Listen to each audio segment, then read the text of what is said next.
Bringing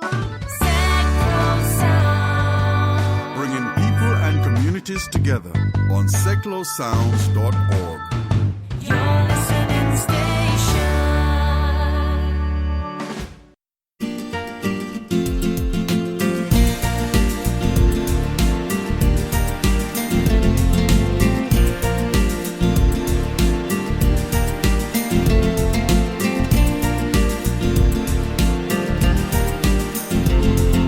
Topics this week are Jaffa, I won't tell you where that is, you're going to find out in a few moments, and how to save money.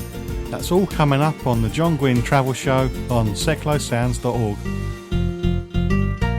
Hello and welcome to the John Guinn Travel Show on seclosounds.org. I have two guests on this week's show. Later on we'll be speaking to Sarah Willingham, who's a consumer champion. She's appeared on Sky, LBC, Radio 2, ITV's This Morning and Good Morning Britain, as well as BBC's Watchdog, and she writes for various publications. So when it comes to consumer advice, she really knows what she's talking about. So we'll be talking to her about travel, hotel Wi-Fi, and how we can find out more via her website on how to save money on everyday purchases. But first, I was speaking to Michelle Roberts, who's the Business Development Manager for the Israel Government Tourist Office in London. So if you wasn't sure where Jaffa was, at least you now have some idea that it's actually in Israel, and we're going to go into more specifics where it is in a moment. Michelle's been on a show before sharing information about Israel, and I didn't realise how long ago it was. She's a fun person to talk to, so I was really looking forward to recording this interview. So I'm going to stop waffling now, and we're going to get straight into it, and we're going to find out where exactly Jaffa is. Well, Jaffa is actually the original port city on the Mediterranean. It is located just south of Tel Aviv, but you kind of almost have to think of Jaffa and Tel Aviv as one and the same. The best way to describe this is the fact that you can actually walk from Tel Aviv to Jaffa, which is pretty close. So, But it's right on the Mediterranean coast, and it's really conveniently located because you've got the newer part of the city, which is Tel Aviv, and then you've got the older part, which is Jaffa. Yeah. And it's only about 20 minutes away from the airport. It's quite close then. Yes, very convenient to get to. Although I wouldn't walk because I'm lazy. I'll probably get a cab. If you saw me, you would be amazed at how much you end up walking when you're in Tel Aviv. I am not what you call a fit individual, but when you get there, it is so tempting to walk through the streets. I was really surprised my first visit at how much I was willing to walk, only because it's so built up for it. Well, maybe I will then, but probably not. It's just been, there's been some restoration and some it's been developed. How long did it take and how much was spent? Well, now, the amount of money, I can honestly say I have no idea, but I can guarantee you it's been a lot. What had happened was in the 70s and 80s, it was just a rundown area. There wasn't a lot there. All the old buildings were falling apart. And what happened was, and I think it was end of 80s, beginning of the 90s, where all of a sudden the artists decided, hey, this space looks really good for us. So they started basically buying and restoring the buildings. And once that started, it's been a continual process, and it's always developing more. So what used to be a very rundown area that nobody wanted to live in is now a very popular area. Beautifully restored houses, and a lot of work, and it's an ongoing thing. First of all, because of all the history, you'll always find some sort of archaeological dig in the area. But as far as people living there, they're constantly refurbishing and making it better. But the wonderful thing about it is the fact that because they were artists and they appreciated the original architecture, they haven't done a lot of modernization. As in the concept, what they've done is they've taken what they've got and just made it beautiful again. That's good to hear. I hate it when old buildings get knocked down for no reason. Oh, no. Seriously, when you're walking around there and you're walking through the alleys and going through all the shops and things like that, you honestly feel like you would have probably back, 100 years ago. It is just beautiful the way they've done it. I had a feeling like that in the Caribbean and the Virgin Islands a few years ago. I was looking across to the other island thinking this view probably hasn't changed for 200 years because there's no lights and everything. It was just perfect. You just feel part of the place then, don't you? That's kind of what it is, though, too. And what also makes it so interesting is the fact that you've got Jaffa, which really does feel, beautiful and ancient, and cobblestoned alleys, and all the brickwork, and all the the domes for a lot of you have a lot of domes when you're there, and they will create little glass blocks so people can actually get the natural light in the buildings, but with all the old of Jaffa, you've got all the new of Tel Aviv. So it just makes it such a nice, juxtaposition of, do you want to feel older today or do you want to be more modern today? So you've got a lot of options when you're walking around that area. You briefly mentioned that there's a lot of history there. I had a very long question, which I'm not going to ask now because it's far too long. But is it possible to condense the history into a small chunk? And what I really want to know is, did Jonah really leave the port? Well, I will not be the one to say, most definitely Jonah left the port. About the whole whale thing, it all depends on what your faith is and how much you believe in the Bible. But most definitely, God had called on Jonah to take up something, and I really apologize. This is not my real specialty of knowing these stories. But Jonah definitely did leave from that port, and the whole story is based from the port of Jaffa.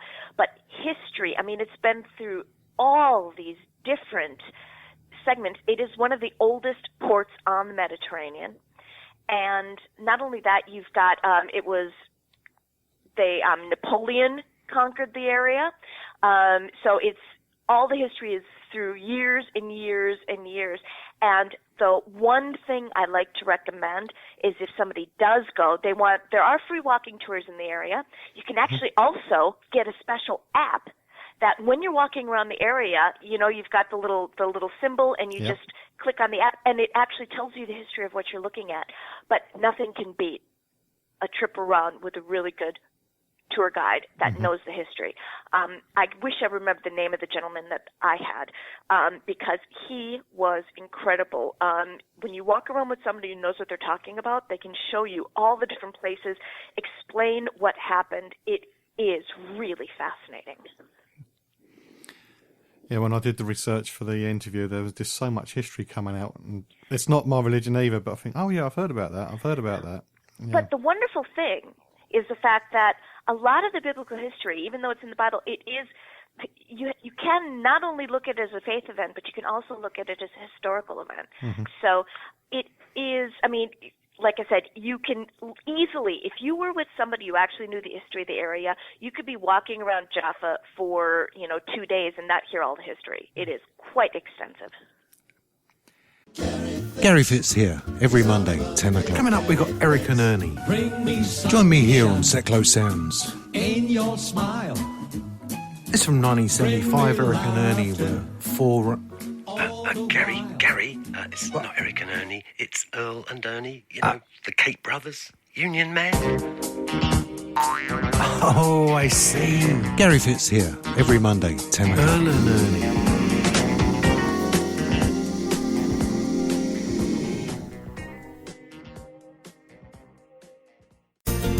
You're listening to the John Guinn Travel Show on seclosounds.org. How should you prepare when it comes to finding the right travel insurance for you and your travel party? Well, later in the show, Sarah Willingham, a consumer champion, is going to be sharing her advice on how to make sure you get the right travel insurance for your trip.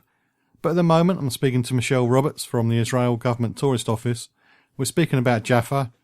We've covered where it is and some of the history of the place. But by now you should be interested in going, so you want to know how you're going to get there. So that's what we're going to find out now. Ben Gurion is the major airport, and it's about roughly 20 minutes outside Tel Aviv, Jaffa, and it's only about 40 minutes away from Jerusalem, so it's really convenient. You can do a couple different airports. First of all, El Al is the national carrier, and El Al will fly from Luton and Heathrow. You've got British Airways, which fly from Heathrow, and you've also got EasyJet, which will fly from Luton. And what did I say for El Al? You said Luton and Heathrow. I did. Good. Yeah. I had this terrible feeling I said the wrong airport, and they would have killed me. But no, and then for EasyJet, you actually fly from Manchester. You can fly from Luton, and you can also fly from Gatwick. They added the Gatwick flights last summer. Oh, did they? So it's very easy to get there. And either last minute or if you book, especially like EasyJet far in advance, you can get some really good airfares. Yeah, I sometimes spend time at Luton Airport, and I think there's 2 or 3 flights a day just going over. That seems to be a very popular route. It is a very popular route, and we're always recruiting new airlines. And hopefully, maybe by the next time I speak to you again, we'll have some more new airlines. Yeah.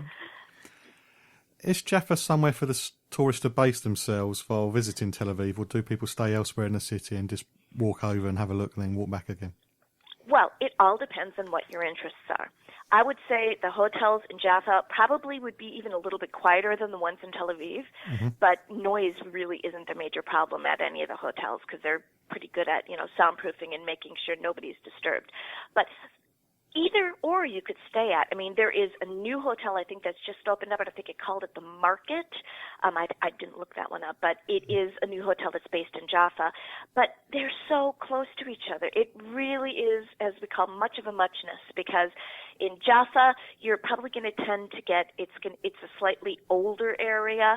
It's probably a little less hectic than actual Tel Aviv is, but they're so close to each other. You can walk it, so it really is up to you.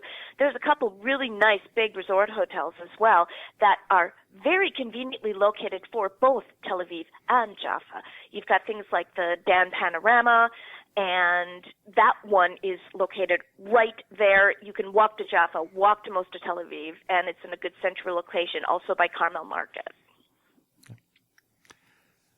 We've already said that it's quite easy to get around because you can just walk and be immersed. So we move on to my favourite subject, which is food. Ooh. There's plenty of food options, but do you have any particular favourites yourself? Okay, well, yes. You are completely and totally spoiled for choice in Jaffa and Tel Aviv. The amount and the quality of the restaurants is unbelievable. And funny enough, the place that always pops to my mind and the place I always want to go visit isn't one of these really massive, expensive places, but it's a very traditional place. It's a place called Dr. Shakshuka. Now, shakshuka is a dish. It is very Mediterranean. It is kind of more Arab-based, but Israel have taken it under their wings and really grasped it because it is so simple but so tasty. It's basically a stew of tomatoes and garlic and onions and spices, and then they basically simmer that and cook eggs right over the top. And for something so simple, it is incredible. And Dr. Shakshuka just makes the best shakshuka. And it's not only that, but you can get, plates of meats and cheeses and breads, and it's not even expensive. So it's one of these really nice places you go to get a real authentic experience of Jaffa is Dr. Shakshuka. I'm hungry now. It's coming up to I lunchtime. know, so am I. Yeah, don't. We've actually, funny enough, just come out with a supplement it's in the Waitrose Kitchen magazine this month. Okay. It was in January, and it was called Taste of Israel. And if anybody wants to get something really nice, take a look at this magazine because it gives you recipes for all these beautiful dishes. And, it is such a nice little brochure.